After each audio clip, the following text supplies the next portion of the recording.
Nice little AEM wideband.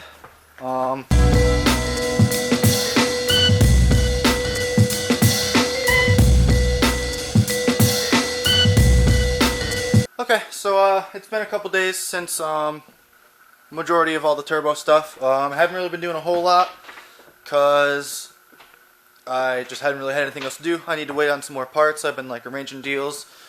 This weekend I'm pretty sure I'm going to pick up wideband, and also I'm going to grab an SAFC2 so that I can tune this thing a little bit. And then the last few things I'll need to get still will be, I need to get a boost controller, I need to get a boost gauge so I can see how much boost it's actually getting. And then I'll basically have everything I need to have. I might put SR20 injectors in it, but I think just since I have these ones are like, you know, stock injectors obviously are in it right now, I might try and see what those can do and then go from there. But I got the clips of me doing my dash.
That back in. I'm still gonna have to figure out something for the front, fix that, maybe just like do another fold like I did over there because it didn't come out too bad.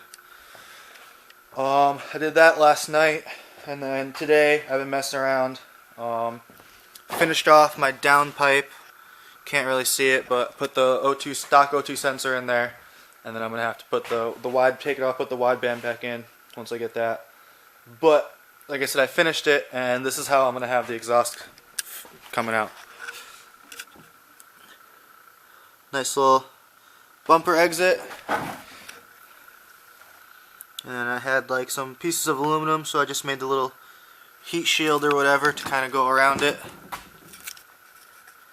so that it hopefully doesn't melt the bumper, and that way I can have the hole, you know, the hole's cut bigger than this piece is on the inside diameter or whatever.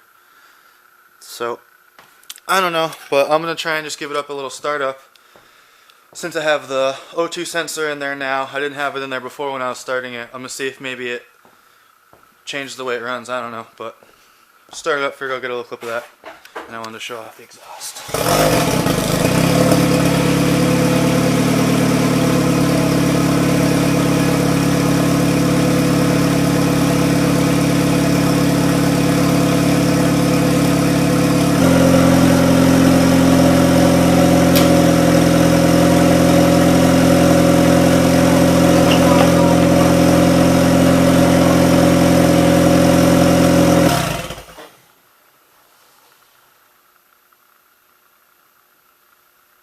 I forgot that you know, my dash is out, all my gauges are not hooked up. Well, I just had 60 psi of oil spraying into my dash. Luckily it wasn't that bad because I had a bolt shoved into the end of the line, but it still leaked. You can see there's oil filled up in there, and it came and sank down here, so that's not cool. Alright guys, so Saturday morning, it's like 11 o'clock now. Time to go get some parts. I already met up with one dude from Craigslist, real cool guy, and traded my moped, unfortunately. I know I could have held out and probably got like a better deal, but this was just really convenient, so I went with this. And he actually had nice little AEM wideband full kit, so that's everything I have there, or I'm going to need there to monitor my air fuel ratio, so I can tune it with the SAFC2 that I'm about to go pick up. Figured that I'll show you guys that's what I got so far, and maybe bring you along for the ride to go pick up this other stuff. So that's what we should.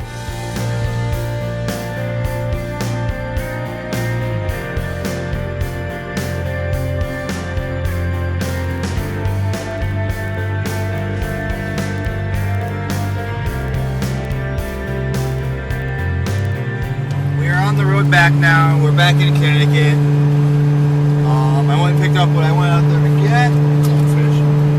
Goldfish. Drove all the way to Mass for freaking pizza flavored goldfish. Gotta have them. No, I went out there to pick up an SAFC2, and unfortunately got ourselves an SAFC1, which I'm almost positive will not work in my car. Even the 2, it's not supposed to work in the GA, but you can make it work.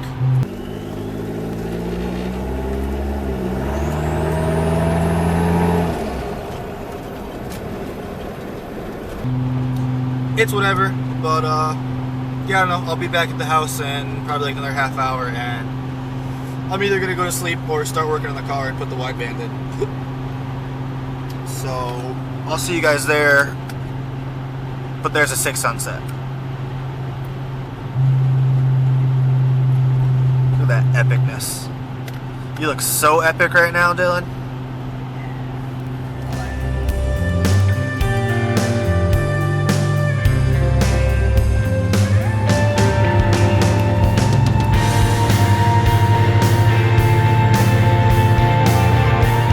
That's the moon!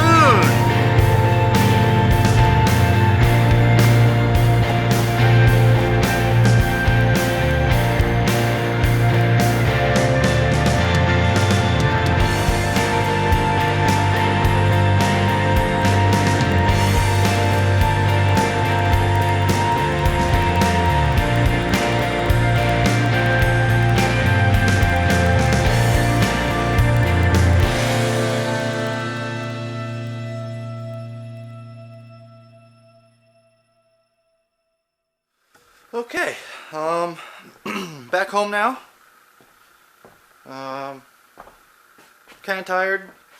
All caffeined up with coffee and energy drinks from the day. And I just want to get some stuff done. Did some research, and it turns out that the SAFC1, this little bad boy, she's going to work out for us. Pretty sure. So that makes me pretty happy and remotivates me to crank this thing out and get it done ASAP.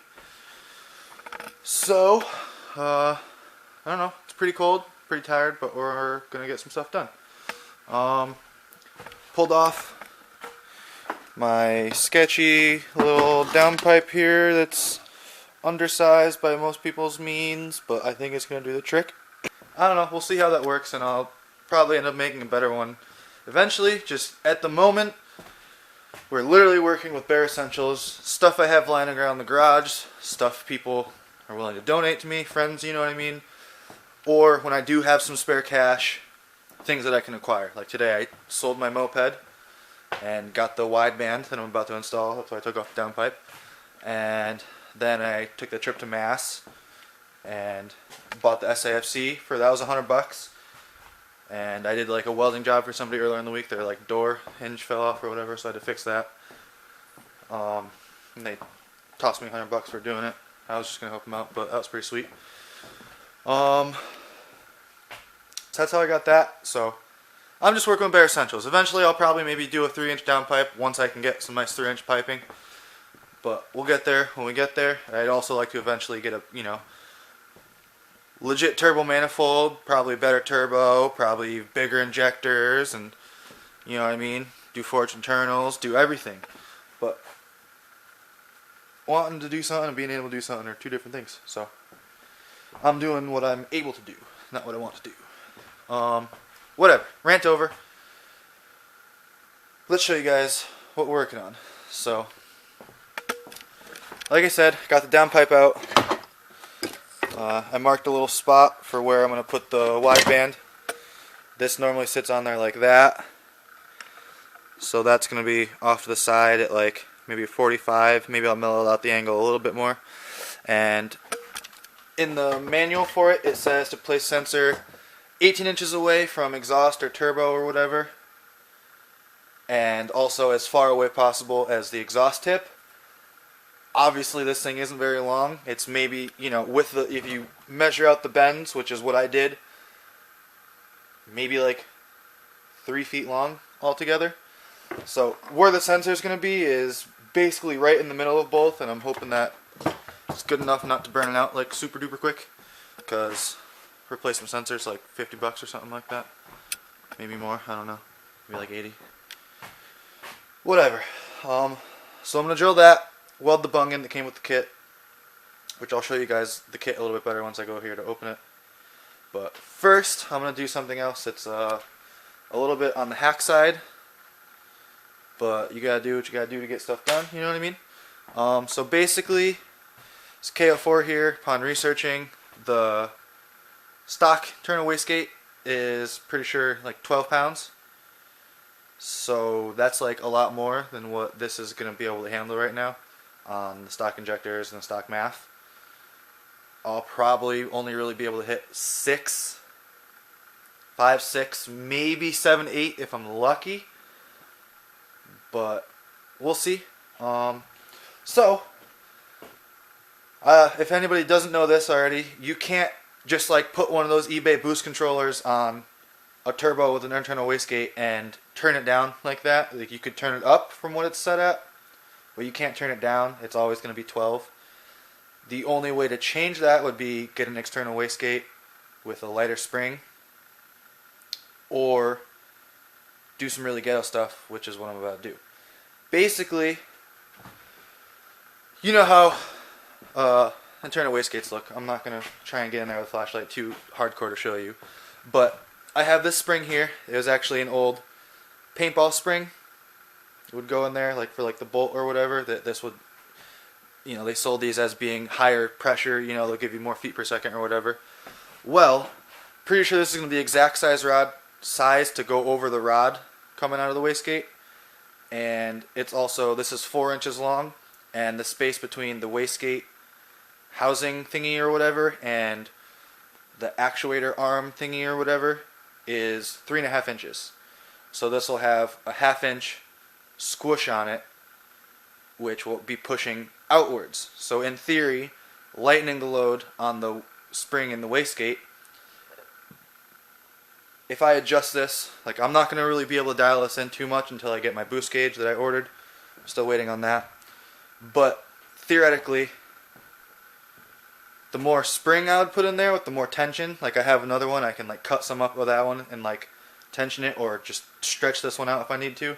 But the more spring tension I'm going to have pushing out, the less the spring on the wastegate's going to have to work to open itself.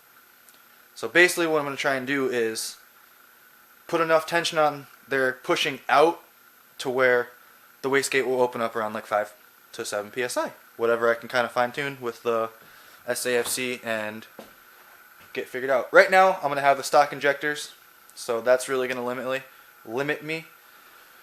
I might be going to the junkyard Monday, and I'm going to see if I can grab, I have 2 SR20 injectors, which are 259 cc's.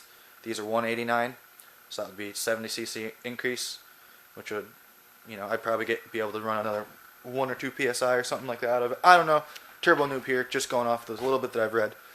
But might pick those up on Monday. But for right now, if I can even get everything running tonight and good to go, I'd only be able to try and get it in around like 5 psi, which again, I don't have boost gauge, so I probably shouldn't even mess around with it, getting way ahead of myself. For right now, just wanted to show you that I'm doing that. Talk about how you can do that if you really need be. And then I'm going to weld in the Wideband, wire that up.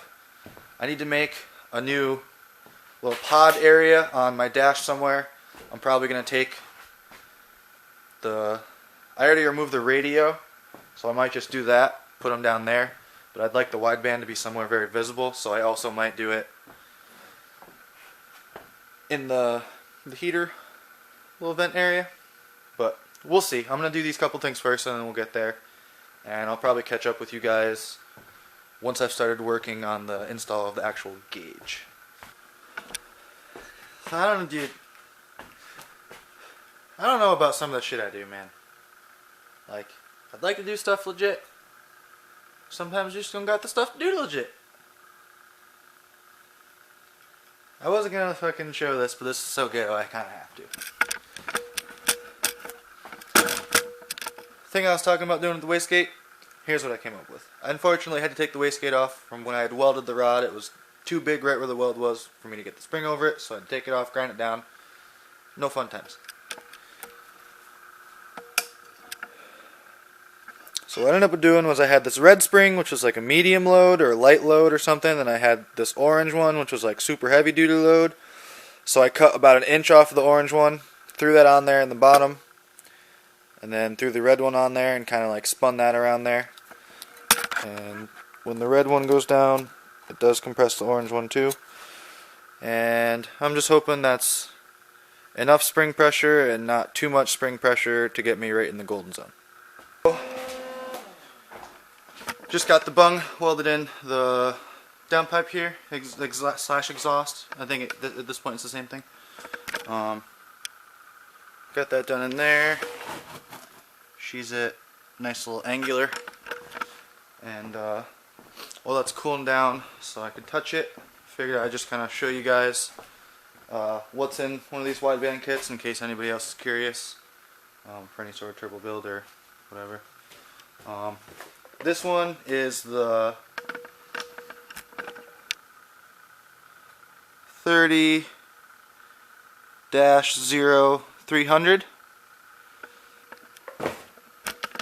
and it's like $200. I think like the cheapest it was like $195. You can, including tax, whatever, it's gonna be a little over $200. And I don't know, seems pretty legit. So basically, what you're gonna get in the kit is you're going to get the sensor itself.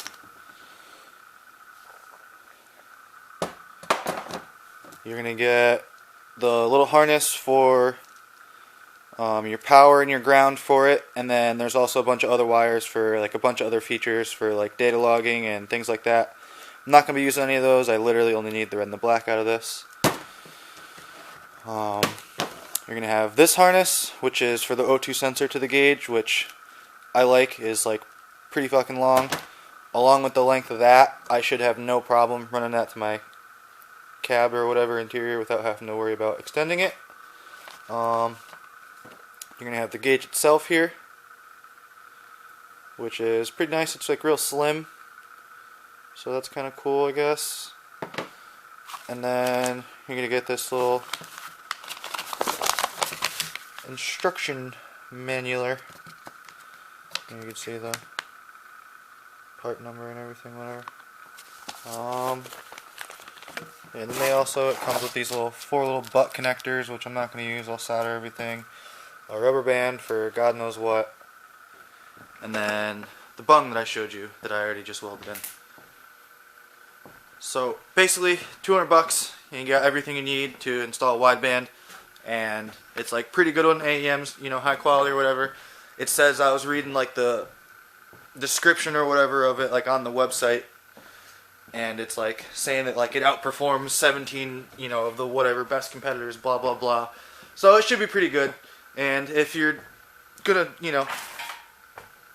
choose where and where not to cheap out, this will definitely be a spot not to cheap out at if you're gonna go turbo or anything like that, because you don't want to pop your engine. You want to know exactly what that thing's doing. So I think that sucker's probably cooled down enough for me to, I'm going to go throw some exhaust wrap on it and throw that back in, throw my radiator in, and then do some wiring.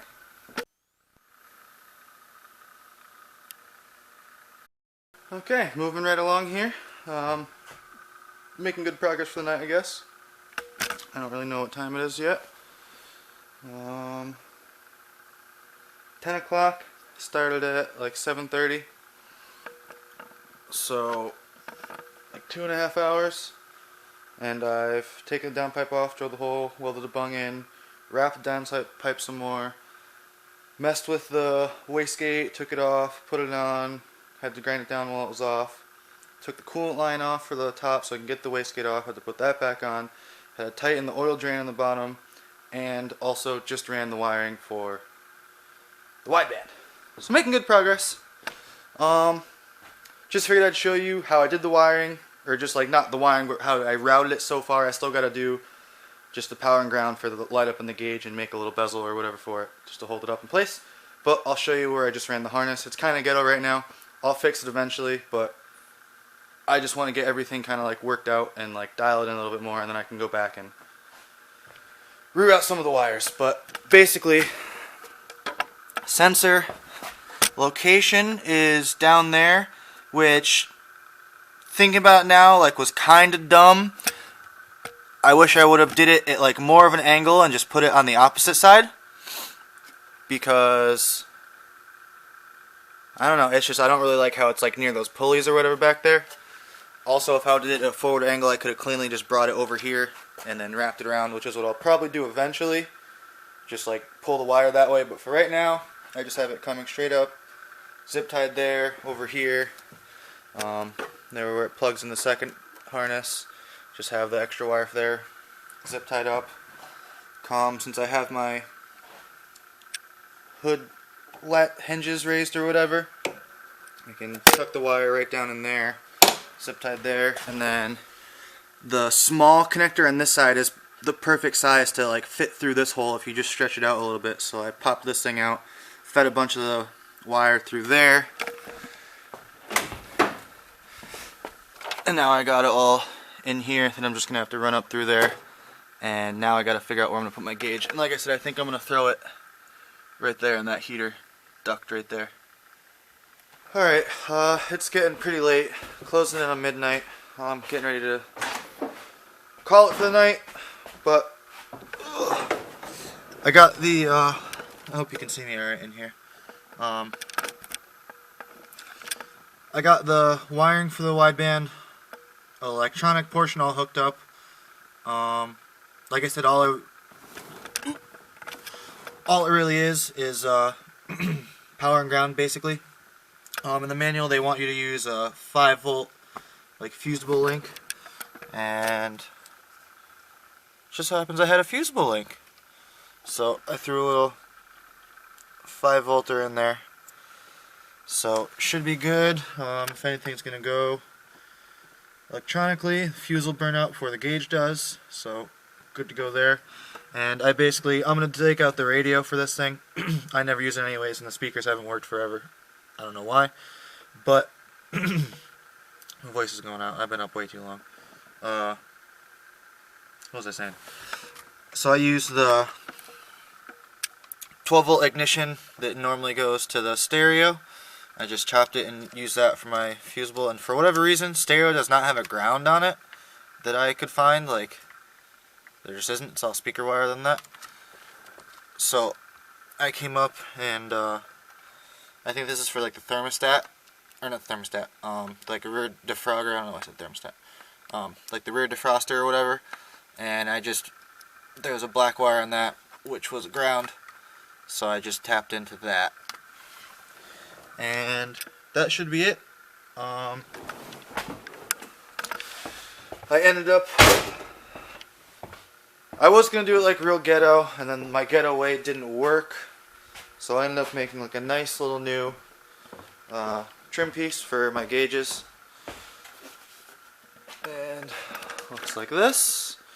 It's like really nothing special, just I had a bunch of diamond plating that Buddy Dylan gave me. You guys have seen him on the channel. And just cut some holes in it. My oil temp will go there. Wideband obviously. And basically just shaved all the material down in the back to get this to sit flush, and then hot glued it in there. I like using hot glue.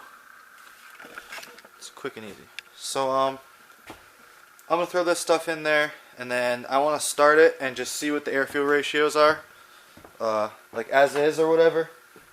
Oh shit! Still gotta do my radiator. All right, I'm not starting it tonight. I'm too tired. I can at least turn the gauge on, I guess.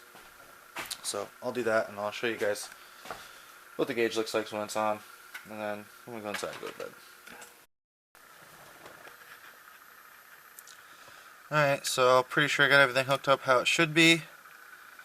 This will be my first try, my first time seeing it, as long as you guys. So hopefully the fuse doesn't pop and it actually works. Nice! Alright, well at least it turns on. That just means that the sensor is unhooked.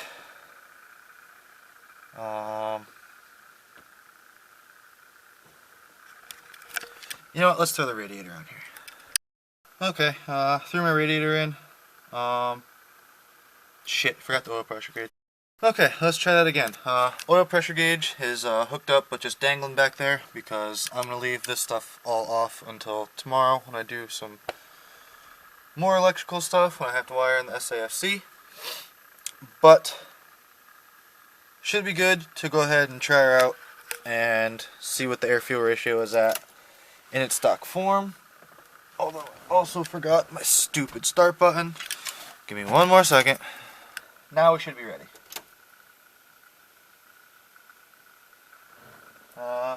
Everything, all systems go. Uh-oh.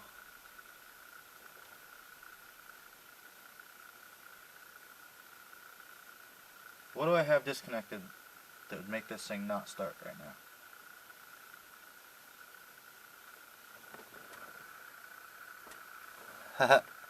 There's stuff from my ECU unplugged. God damn it.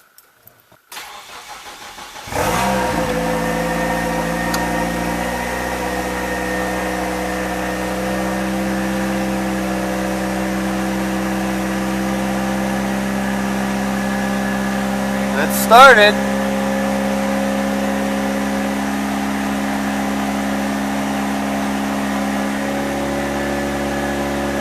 So we're already lean as fuck.